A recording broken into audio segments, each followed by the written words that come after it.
일이 일어났는가를 오늘 소개하고 있습니다. 요셉의 아들 아니야? 라고 사람들이 놀랍니다. 이 말은 그 말씀이 그들의 마음을 깨트린 거죠. 충격을 준 겁니다. 말씀은 머리로는 이해가 안 가는데 가슴에 충격을 주고 감동이 오고 변화를 일으켰는데, 그런데 그 말을 하는 사람은 평범한 요셉의 아들이라는 사실을 너무 잘 알고 있기 때문에 그들은 깜짝 놀라며 요셉의 아들 아니야 라고 할 때 예수님이 속담을 이야기합니다. 의사야, 너 자신을 고치라. 사실은 이 속담에 오면은 가버나움에서 행한 일을 내 고향에서 행하라. 사람들의 논리가 얼마나 비논리적인가를 의미하고 있죠. 그리고 결론적으로 뭐라고 이야기하시냐면 선지자가 고향에서는 환영을 받는 자가 없느니라. 어떻게 의사가 남의 병을 고친다고 자기 병을 다 고치겠습니까? 그건 앞뒤가 안 맞는 논리거든요. 사람은 모두가 논리적인 생각을 할 능력이 없다는 사실을 누가복음 4장 24절에서는 이렇게 표현을 하고 있습니다. 선지자가 고향에서 환영을 받지 못한다. 그리고 계속 하신 말씀이 뭐냐면 사렙다 과부 이야기를 해요. 엘리야 시대 이 사르밧인데 사렙다 과부 한 사람이 도움을 받은 이야기를 합니다. 엘리야에게. 그리고 또 한 사람 이야기를 해요. 엘리사 시대 때 아람의 나만 장군 한 사람이 이방인인데, 둘 다 이방인인데 이방인들이 나병을 치료받고 도움을 받는 이야기를 하죠. 아니나 다를까 이 이야기를 듣는 순간 너무 화를 냅니다. 그리고는 심지어 예수님을 낭떠러지로 데리고 가서 떨어뜨려 죽이고자 하죠.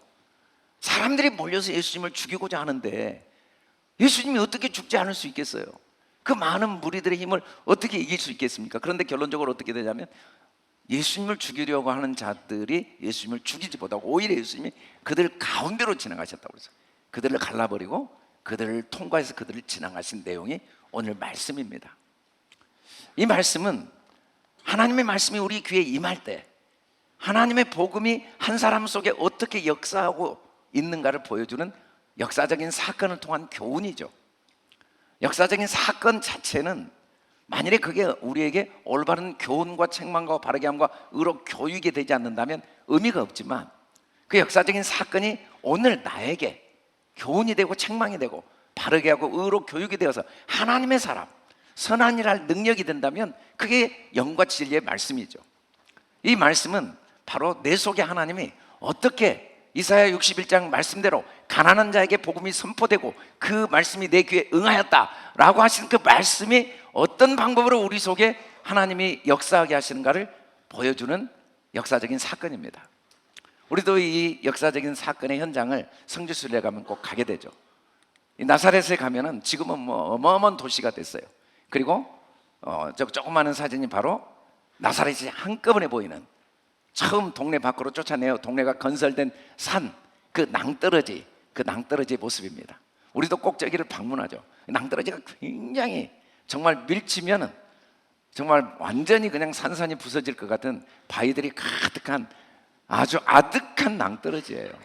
그래서 우리가 저기 성지순례 가면은 사람들이 안내하신 분이 조심하라고 막 이야기를 하고 사진 찍을 때 조심하라고 이야기해도 꼭 떨어지기를 원하는 사람들이 가끔 있더라고요.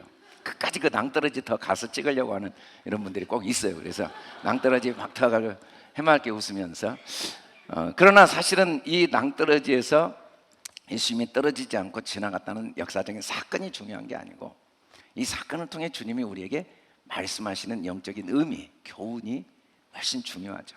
이곳을 가도 교훈을 모르면 의미가 없지만 이곳을 안 가도 교훈을 알면 갔다 온 것보다 나을 줄 믿습니다. 오늘 말씀의 내용을 보면 논리적으로 앞뒤가 맞지 않는 이야기를 할 수밖에 없는 우리들, 사람의 그 모습을 예수님은 결론적으로 이렇게 이야기하십니다. 같이 한번 24절을 읽어보겠습니다. 시작. 또 이르시되 내가 진실로 너희에게 이르노니 선지자가 고향에서는 환영을 받는 자가 없느니라. 스승의 날이 오늘 스승의 주일이죠. 선지자는 그 스승들의 역할을 할 수 있는 능력이 왜 가능하냐면 하나님이 그 안에 그 스승의 역할을 할 수 있는 능력이 이미 주어져 주셨기 때문이라는 의미가 이 선지자라는 뜻이거든요. 선지자는 모든 사람 안에 있는 예수 그리스도이십니다. 하나님은 모든 사람 안에 죄를 깨닫게 하시는 능력을 부여해 주셨죠. 모든 사람 안에 예수가 계시죠. 예수님은 모든 사람 안에 세상 끝날까지 항상 함께 하십니다. 다만 고향에서 환영을 못 받는 게 문제죠.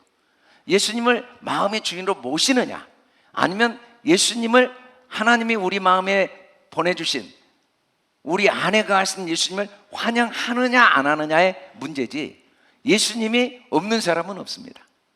그런데 고향에서 예수님은 환영을 받지 못한다고 할 때, 이 고향은 우리가 생각하는 이 물리적인 고향이 아니고, 나사렛이라는 동네는 모형이고 진짜 고향은 에레츠, 우리의 모든 감성과 이성과 습성, 육신의 모든 생각, 육신의 정욕, 안목의 정욕, 이생의 자랑, 사람의 모든 생각을 성경은 고향이라고 말합니다. 베드로전서 1장 18절에 보니까 사람이 이 땅에 태어난 순간 조상에 물려받은 것들이 있어요. 우리는 사람입니다. 부모가 사람이니까. 그리고 한국 사람이죠. 한국어를 하죠. 또 우리는 다양한 직업도 있고 교육도 받고 또 다양한 역사를 알고 있어요. 다 조상들에게 물려받은 겁니다. 우리의 기질도 조상들에게 물려받은 거죠. 우리의 생각도 다 물려받은 겁니다. 역사 속에서 있었던 모든 생각들이 내게 다 흘러들어와서 또 배우고 그걸 반복하고 있는 거죠. 그런데 그걸 한마디로 헛된 행실이라고 성경은 말해요. 이때 헛된 행실이란 말의 의미는 역할을 의미한 거지, 그것에 대한 판단과 정죄가 아닙니다. 우리의 모든 생각, 우리의 모든 감정, 우리의 모든 지식은 하나님이 다 지나가고 다 사라지도록 주신 거예요. 그걸 헛된 행실이라고 그랬죠. 마치 선물을 주실 때 포장지는 찢어서 버리라고 주신 것처럼 우리의 모든 생각들은 다 부인하라고 주셨다는 겁니다. 하나님께서 아브라함을 부르셔서 믿음의 사람으로 축복하시기 전에 제일 먼저 하신 일이 뭐였냐면, 본토 친척 아비집, 이게 바로 고향입니다. 본토 친척 아비집을 떠나라. 우리는 우리 본성이 예수님, 진리를 절대로 받아들일 수 없다는 사실을 항상 기억해야 됩니다. 육신의 생각은 하나님과 원수가 될 뿐 아니라 하나님의 법에 굴복하지 않아요. 또 굴복할 수 없습니다. 아니, 우리는 노력하면은, 나도 내 생각을 잘 배우고 훈련하고 연단하면 하나님과 친구가 될 수 있겠지. 내가 더 변화되고 내가 노력하면 하나님의 법에 굴복할 수 있겠지. 하나님을 잘 뜻에 순종할 수 있겠지라고 착각하지만, 우리가 하는 모든 생각은 부분적이고 일시적이고 제한적이어서 부인하라고 주신 거예요. 부인하면 선지자, 하나님이 우리에게 정말 주시고자 하시는 진리, 영과 진리를 그때 깨달을 수가 있습니다. 오늘 말씀에 보면 선지자가 고향에서 환영을 받지 못한다라고 할 때 그 고향의 특징을 갈라디아서에서는 육체의 일은 분명하다, 판단과 정죄 외에는 아무것도 존재하지 않습니다. 흙과 백, 빛과 어둠, 좋고 나쁨, 옳고 그름, 이 말도 안 되는 부분적이고 제한적인 판단과 정죄 둘 중에 하나를 선택할 수밖에 없는 이 한계를 절대로 육체의 생각, 우리의 어떤 지식도, 어떤 안목도, 어떤 자랑도 육체의 일은 판단과 정죄 외에 다른 걸 할 수가 없습니다. 그리고 거기에서 나온 열매들은 음행, 더러움, 호색, 우상숭배, 주술, 원수, 분쟁, 시기, 분냄, 분열, 이단, 투기, 술 취함, 방탕, 끝도 없이 많은 삶의 문제들이 저절로 만들어지고 있는 거죠. 그래서 우리는 날마다 육체의 일을 부인해야 되죠. 날마다 육체의 일을 대적해야 돼요. 육체의 일은 절대로 선지자를 환영하지 않습니다. 예수 그리스도를 마음의 주인으로 모시지 못합니다. 어디까지 우리가 대적해야 되는가? 피 흘리기까지 대항해야 된다고 그랬어요. 피를 흘리기까지 철저하게. 양파 껍질과 똑같습니다. 내 생각을 부인해서 끝난 줄 알면 또 그 다음 생각도 또 부인해야 될 생각이에요. 우리는 언제나 나도 더 이상 육체의 생각을 하지 않을 수 있을까? 그건 불가능한 일이에요. 신앙은 항상 현재입니다. 매 순간 내 생각을 잘 관찰하고 그걸 부인할 때 우리는 매 순간 진리를 경험할 수가 있는 것입니다. 그때 결코 정죄함이 없죠. 우리가 싸워야 될 일은 정죄함이 없는 것으로 끝날 때까지 매 순간 싸우는 거예요. 어떤 사건, 어떤 상황도 판단과 정죄가 아니고 분별로 끝날 때, 하나님의 선하시고 온전하시고 기뻐하신 뜻이 분별되어질 때까지 싸워야 됩니다. 우리의 삶에 일어나는 모든 사건은 완벽하고, 그리고 하나님의 선하시고 기뻐하시고 온전한 뜻이 확실하게 있습니다. 우리의 삶은 아무 문제가 없습니다. 그 모든 사건에는 반드시 판단과 정죄 대신 분별, 하나님의 선하심이 있습니다 라고 항상 다짐해야 돼요. 그래서 우리는 다양한 경험을 하지만 마치 파도가 아무리 거세게 일러도 그 바다 밑에 해류는 유유하게 절대로 변하지 않고 흘러간 것처럼 마음을 항상 안정감을 유지해야 됩니다. 그게 바로 우리가 이 성경을 통해 예수 그리스도를 마음의 주로 모신 사람으로서 해야 될 일이죠. 내 마음을 항상 안정감을 갖게 지켜야 돼요. 머릿속에 온갖 불안과 염려, 감정적으로 온갖 분노와 낙심, 또 흥분이 떠올라도 마음은 항상 안정감을 유지해야 돼요. 그 속에 하나님의 완벽하고 확실한 뜻이 있고, 우리는 절대로 두려워할 일이 하나도 없습니다. 그 속에 하나님의 선하심이 담겨있지 않는 일이 없으니까. 마음이 화가 나고 짜증이 나고 두려워도, 그래도 마음의 안정감을 유지해야 됩니다. 같이 한번 읽어봅시다. 시작. 예수 그리스도를 마음의 주로 모셔 안정감 있는 삶을 살자. 우리 육체의 본성은 절대로 예수 그리스도 진리를 이해하거나 받아들이지 않죠. 우리가 정말 마음의 안정감을 유지하기 위해서, 안정감을 잘 지키기 위해서 해야 될 일이 뭔지를 예수님은 계속 비유를 통해 말씀해 주십니다. 25절에 보면 엘리야 시대에 이스라엘의 과부가 많았는데 시돈 땅에 있는 사렙다의 과부 한 여인의 이야기를 예수님이 하십니다. 이 시돈 땅에 있는 사렙다, 이방 땅에 있는 사렙다의 과부 이야기는 열왕기상 17장에 나옵니다. 이 과부는 먹을 게 다 떨어진 거예요. 가루 한 움큼만 딱 남았어요. 기름도 다 떨어졌어요. 그래서 맹세를 합니다. 이때 맹세라는 말은 성경이 말한 맹세가 아니고 독백입니다. 사람은 매 순간 자기에게 먼저 이야기를 하죠. 24시간 이야기합니다. 자기한테 말을 하고 있었어요. 자기도 모르게 말하고 있었고, 자기가 알고 말하고 모르고 말하고, 말한지 의식하고 말하고 말한지 의식하지 못하고 말하고 해도 항상 우리는 자기에게 끝없이 맹세합니다. 맹세의 핵심은 뭐냐면 나 죽겠다. 이제 이거 가루 한 움큼밖에 없다. 나는 기름 한 병 마지막밖에 없다. 이걸로 떡을 만들어 내 아들과 내가 먹고 죽겠다. 나는 이제 더 이상 희망이 없다. 그런데 이런 여인을 하나님이 엘리야를 통해 이 여인에게 말씀을 하신 거죠. 엘리야를 하나님이 일방적으로 보내셔서 말씀하신 내용이 뭐냐면 두려워하지 말라.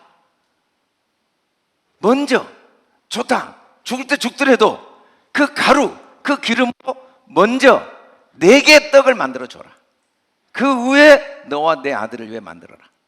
아니, 있는 걸로 먹고 죽으려는 정말 벼룩의 간을 빼먹지. 다 가루가 떨어지고 기름 하나 남아서 마지막 소원이 이거 한번 먹고 죽으려고는 그 떡을 자기를 주래요. 자기 주면 이제 먹지도 못하고 죽잖아요. 그 후에 어떻게 만들어요? 엘리야를 줘버렸는데 어떻게 만드냐고요.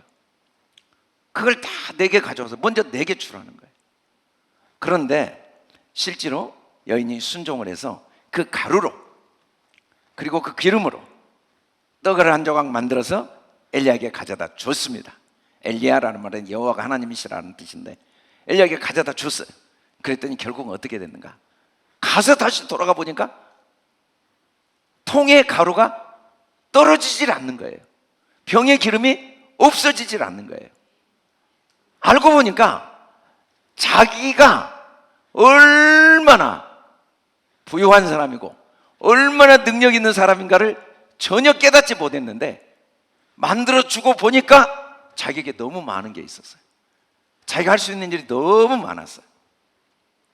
우리가 반드시 떠나야 될 고향은 나에 대한 왜곡된 생각입니다. 뿌리 깊은 나에 대한 잘못된 독백입니다. 세상을 살면서 사람에게 아픔과 고통을 주는 요소가 아무리 많다 해도 말로 주는 고통보다 큰 건 없다고 합니다. 칼로 몸을 베일 때의 고통과 날카로운 말로 마음을 베일 때의 상처는 비교할 수가 없는 거예요. 그 말의 상처가 평생 삶을 불행하게 만들기도 한다고 합니다.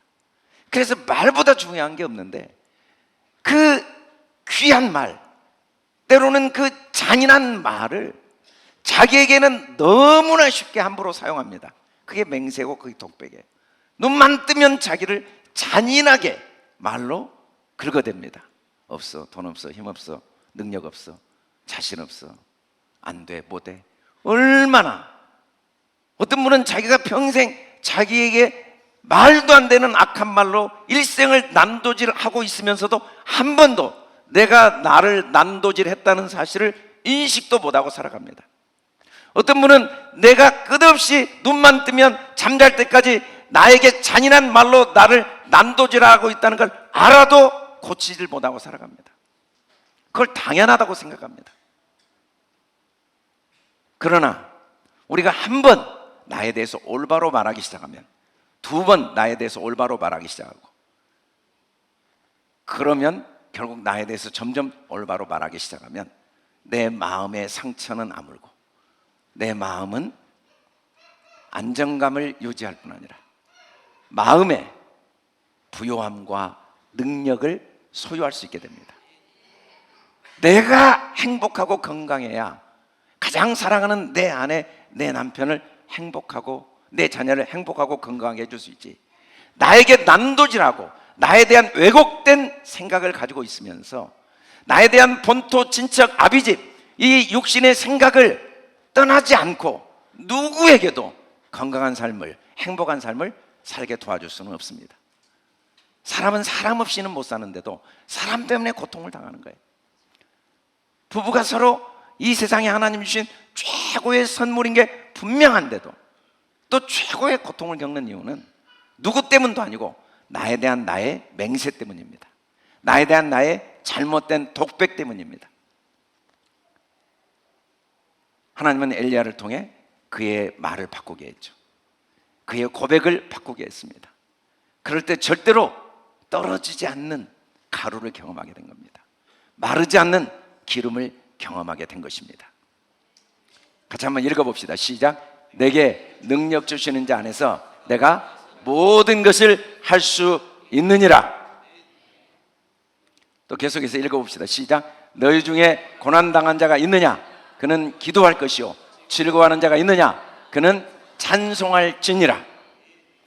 기도는 올바른 진술입니다. 기도는 감사의 고백입니다. 고난은 아직 내가 누리지 못한 하나님의 은혜를 누릴 기회입니다. 죄는 내가 아직 이해하지 못한 하나님의 은혜의 세계를 경험할 기회입니다. 그래서 죄가 있는 곳에 은혜가 반드시 따라오게 되어 있고 고난이 유익일 수밖에 없습니다. 즐거움은 하나님이 이미 주신 은혜고 고난은 앞으로 주실 은혜입니다.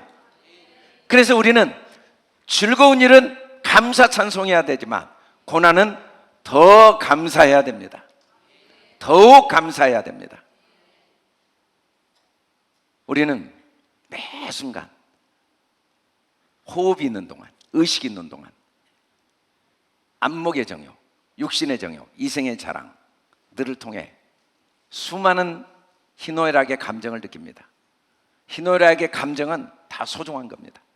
우리는 매 순간 호흡이 있는 동안 흘러가는 시간 속에 삶을 삽니다.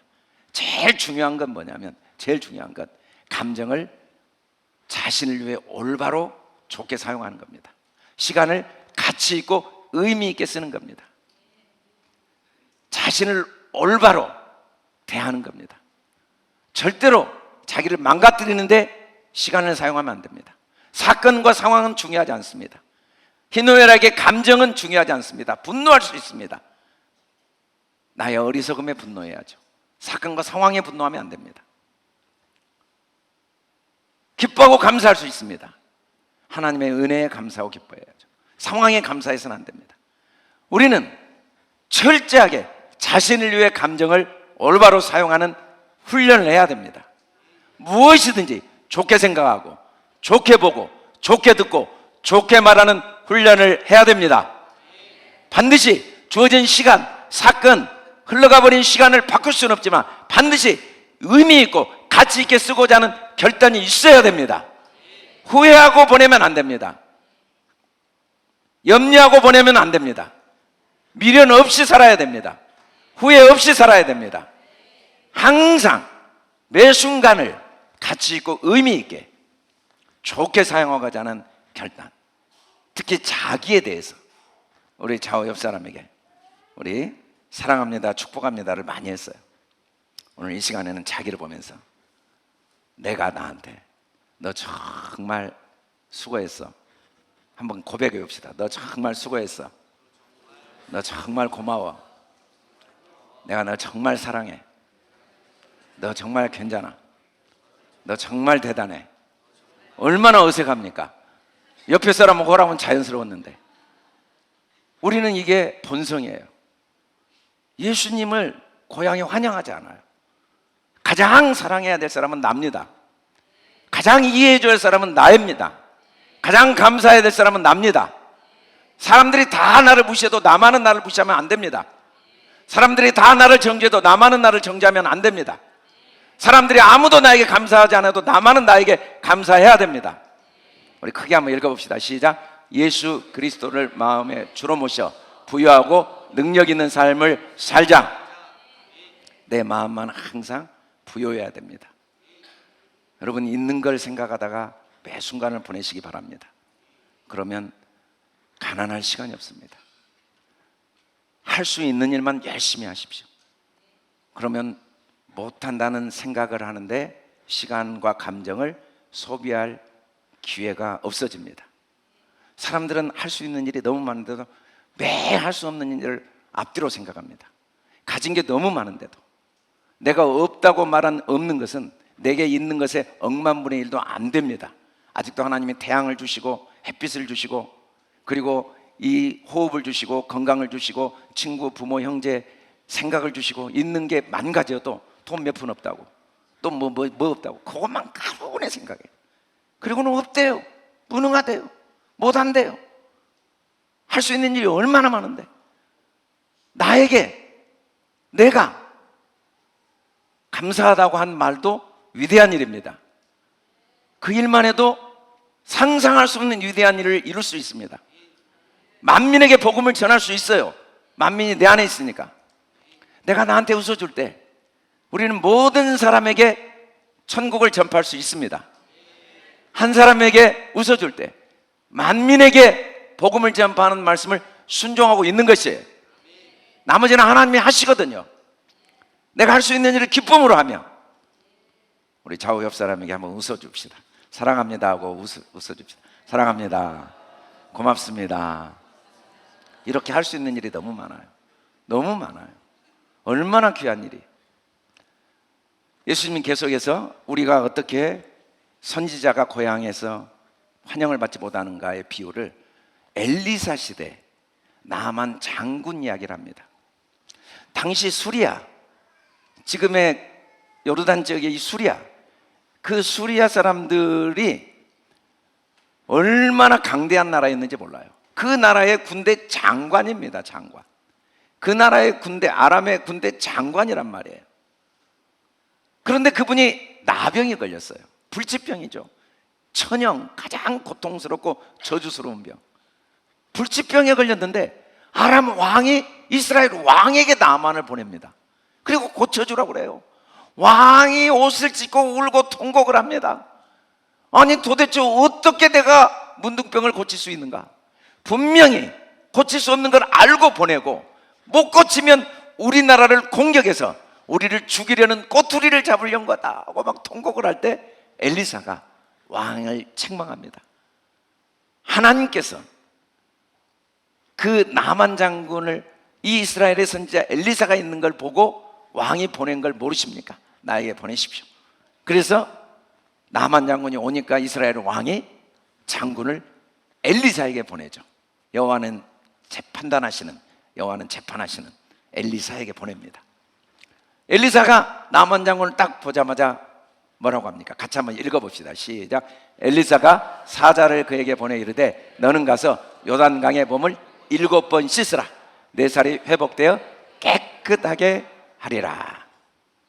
요단강이라는 하나의 역사적인 그 지리적인 강은, 요르단은 이스라엘 역사에 하나님의 역사를 담고 있는 현장입니다. 요르단이라는 말은 하나님의 일하심을 의미해요. 하나님은 어떻게 일하십니까? 영으로 일하십니다. 하나님은 쉬지 않고 일하십니다. 하나님은 영원히 일하십니다. 하나님은 완벽하게 일하십니다. 하나님은 선하게 일하십니다. 하나님은 머리 끝부터 발끝까지 우리의 모든 세포 하나하나를 주관하시는 분이십니다. 거기에 7번 씻으라라는 말은 내 모든 하나님의 일하심을 믿지 못하는 생각이 하나님의 일하심을 믿는 생각으로 완전히 바뀔 때까지, 7번이라는 완전수, 언약의 수, 그게 자연스러워질 때까지 씻으라는 거죠. 그랬더니 결국은 어떻게 됩니까? 11절을 같이 한번 읽어봅시다. 시작. 나만이 노하여 물러가며 이르되 내 생각에는 그가 내게로 와서 서서 그의 하나님 여호와의 이름을 부르고 그의 손을 그의 부위에 흔들어 나병을 고칠까 하였도다. 바로 내 생각으로 이 엘리사의 말을 환영하지 않습니다. 내 생각은 항상 하나님의 말씀을 거역합니다. 생명의 길을 거역합니다. 진리를 대적합니다. 내 생각은 한순간도 하나님의 법에 굴복하지 않습니다. 하나님의 굴복할 능력도 없습니다. 그런데 마침 지혜로운 종들이 잘 돕죠. 지혜로운 종들이 나와서 돕습니다. 지혜로운 종들이. 아니, 큰 일을 행하라고 해도 할 텐데 요단강에 들어가 7번 씻고 나온 일을 하는데 그걸 하지 않습니까? 라고 할 때 그때 종들의 지혜를 통해 요단강에 7번 들어가 씻고 난 다음에 결론적으로 이제 내가 알았습니다 라고 고백합니다. 이제 내가 알게 됐습니다. 이제 내가 보게 됐습니다. 이제 내가 듣게 됐습니다. 이제 내가 느끼게 됐습니다. 이제 드디어 내가 감각이 살아났습니다. 나병은 감각 기능이 다 마비된 겁니다. 나병에 걸리면 시력을 잃게 됩니다. 시신경을 마비시킵니다. 또 감각을 잃어서 촉각을 잃어버립니다. 또 귀에 나병이 오면 듣는 신경이 마비돼서 청각이 마비됩니다. 나병은 모든 걸 마비시키죠. 우리는 다 나병 환자들이에요. 온몸이 나병으로 가득합니다. 우리는 다 참된 진리, 하나님의 일하심, 하나님의 손길, 하나님의 사랑, 하나님의 선하심을 볼 감각 기능, 눈과 귀와 촉각이 다 마비됐습니다. 요셉이 형들에 의해 노예로 팔린 사건마저도 하나님의 일하심이라는 사실이 부인할 수 없는데도 불구하고 우리 눈에는 그 속에 하나님의 일이 안 보입니다. 이스라엘 백성이 바벨론 포로로 끌려가는 사건 속에도 하나님의 일하심이 있음에도 불구하고 안 보입니다. 예수님이 십자가에 못 박혀 죽는 사건 속에도 하나님의 놀라운 일하심이 있음에도 안 보여요. 왜냐하면 우리는 다 나병 환자들이니까. 내 삶의 어느 것 하나 하나님의 놀라운 일하심, 그 영광스러운 하나님의 손길, 그 놀라운 하나님의 섭리, 계획이 담겨 있지 않는 게 없어도 안 보입니다. 다 마비됐어요. 밥 먹는 게 얼마나 기적인지 감격도 없고 감탄도 없이 밥을 먹습니다. 그러다가 위가 다 상하고 열흘 동안 밥을 못 먹고 이제 물을 마시면서 감탄합니다. 걷는 게 얼마나 놀라운 감격과 감탄인지 모르고 걷습니다. 그러다가 다리를 잃게 되면 의족을 갖고 다니면서 걷는 것에 눈물을 흘리고 감격합니다. 우리가 나병 환자들이어서 그래요. 옆에 있는 사람이 얼마나 소중한지 감격도 없이 쳐다봅니다. 감탄도 없이 멀뚱멀뚱 쳐다봅니다. 아침에 일어나 아내를 볼 때. 그리고 아내를 잃게 되면 그때서 감격합니다. 여기 앉아있는 게 감탄이고 감격인데 감격이 없이 앉아 있습니다. 감탄하고 앉아야 되는데 우리 옆 사람 보고 한번 감격해 봅시다. 감탄해 봅시다. 정말 얼마나 감격을 많이 하느냐가 우리 삶의 전부예요. 일생 감격도 없고 감탄도 없이 살아가는 나병 환자들인데 주님의 마음의 주로 보시면 울면서 감격하고 화내면서 감격하고 상처받으면서 감탄하고 연약해지면서도 감탄하지 않을 수가 없어요. 그 속에도 은혜가 있으니까, 그 속에도 사랑이 있으니까. 죽어도 감격이고 살아도 감격이고 감탄입니다. 우리의 삶에 놀라운 하나님의 은혜가 아닌 게 하나라도 있겠습니까? 아픈 것도 감격이고 감탄이고 오해와 핍박도 감격이고 감탄입니다. 그 속에도 하나님의 놀라운 은혜가 담겨 있습니다. 우리는 가진 것도 너무 많습니다. 할 수 있는 것도 너무 많고, 그리고 우리는 너무 행복한 사람들이에요. 베드로전서 5장 6, 7절을 읽어봅시다. 시작. 그러므로 하나님의 능하신 손 아래서 겸손하라. 때가 되면 너희를 높이시리라. 너희 염려를 다 주께 맡기라. 이는 그가 너희를 돌보심이라. 요르단에 물을 들어가 7번 씻는다는 건 겸손한 거예요. 겸손은 직시입니다. 직시. 정확하게 보는 거예요. 아, 나 너무 저 사람 때문에 힘들어. 물론 그 사람이 나를 힘들게 하는 건 사실이지만 그 사람이 존재함으로 내게 준 유익은 힘들게 하는 것에 10,000배, 10만 배도 많지만 우리는 그건 절대 안 보여요. 힘들게 한 사건이 전체로 보이고, 우리는 내가 부족함이 보일 때 자신에 실망합니다. 나는 안 돼. 내가 못한 건 내가 할 수 있는 것의 억만분의 1이어도 그것을 전부로 보고 하루에 누워 있습니다. 난 아무것도 못해. 난 안 돼. 얼마나 우리가 교만한지 몰라요. 절대로 직시하지 않습니다. 그 사람이 나를 오해하고 비난하면 평소에 그 사람이 나에게 했던, 존재를 통해 주었던 은혜의 억만분의 1도 안 되는데 그는 나를 비난한다고 결론을 내립니다. 그 말을, 그 사건을 잠깐 비난한 거예요. 그 이상도 그 이하도 아니에요. 그때 그러고 끝난 거예요. 그 사건에 대해서 10년, 20년이건 그 한 사건을 나한테 비난한 거예요. 근데 우리는 그 작은 부분을 눈앞에 딱 갖다 놓고 전체로 봐요. 얼마나 교만한지 몰라요. 주님이 다 그걸 주관하고 계시는데, 주님이 다 돌보고 계시는데, 주님이 내 호흡을 주관하고 계시고 내 머리카락을 다 세고 계시고 내 삶을 다 주관하시는데 안 보여요. 교만하니까. 우리는 겸손해야 됩니다. 겸손하게 항상 주님의 능하신 손 아래 겸손하고, 우리가 해야 될 일은 더 감격하고 더 감탄해야 됩니다. 눈을 뜨면 감격으로 하루를 시작해야 됩니다. 아내를 보면 일단 감탄부터 해야 되고, 말을 이렇게도 안 듣는 아이를 보면 감탄부터 해야 되고, 이렇게 문제가 심각하면 또 감격부터 해야 됩니다. 그리고 우세요. 그리고 괴로워하시고, 그리고 감격하고 감탄하면서 하나하나를 해결해 가야 됩니다. 우리 같이 한번 읽어봅시다. 시작. 예수 그리스도를 마음에 주로 모셔 감탄하고 감격하는 삶을 살자. 할렐루야. 네, 같이 한번 크게 읽어봅시다. 시작. 고향에서 환영받지 못하신 예수님. 시작. 또 이르시되 내가 진실로 너희에게 이르노니 선지자가 고향에서는 환영을 받는 자가 없느니라. 선지자는 고향에서 환영받지 못합니다. 그래서 우리는 어떻게 해야겠습니까? 시작. 예수 그리스도를 마음에 주로 모셔 안정감 있는 삶을 살자. 아멘.